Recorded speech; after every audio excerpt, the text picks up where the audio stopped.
À Tracy-sur-Loire et Nevers, Rémi Chidan et Sophie Aymar. Nous devons agir afin de prévenir et de punir sévèrement les auteurs de harcèlement scolaire. Dans cette salle, ces élèves de CM1, CM2 rejouent un débat parlementaire. Face à eux, une experte, la présidente de l'Assemblée nationale, en visite ici pour peut-être susciter des vocations.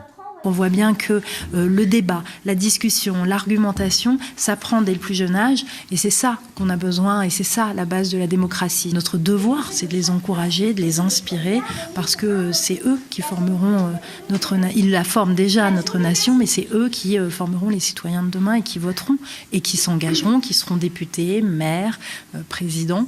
Un exercice de pédagogie essentiel pour faire connaître les institutions, même auprès d'un très jeune public. On a fait des pièces comme ça, dans toute la France et avec les Outre-mer. On en a fait 577. On a échangé, on a discuté. Et puis maintenant on en sait un peu plus sur le métier qu'elle fait. Je trouve que c'est un beau métier. Le déplacement était également dédié aux droits des enfants, un sujet abordé lors d'une rencontre avec des élèves de lycée professionnel. Ce que nous devons faire et ce que nous devons vous offrir, c'est la capacité à grandir en étant vous-même. On n'a pas trop l'habitude de donner la parole aux enfants. Et là, ça a été le cas. Et de voir aussi beaucoup de personnalités politiques de ce genre et qui sont aussi accessibles.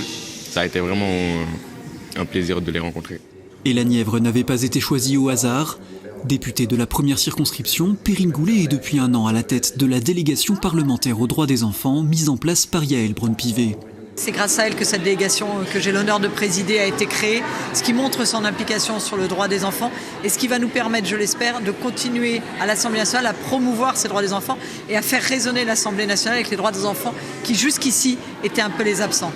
Faire entendre les voix des enfants, un engagement renouvelé dans la Nièvre par la présidente de l'Assemblée nationale pour tenter d'éviter les violences dont ils sont victimes.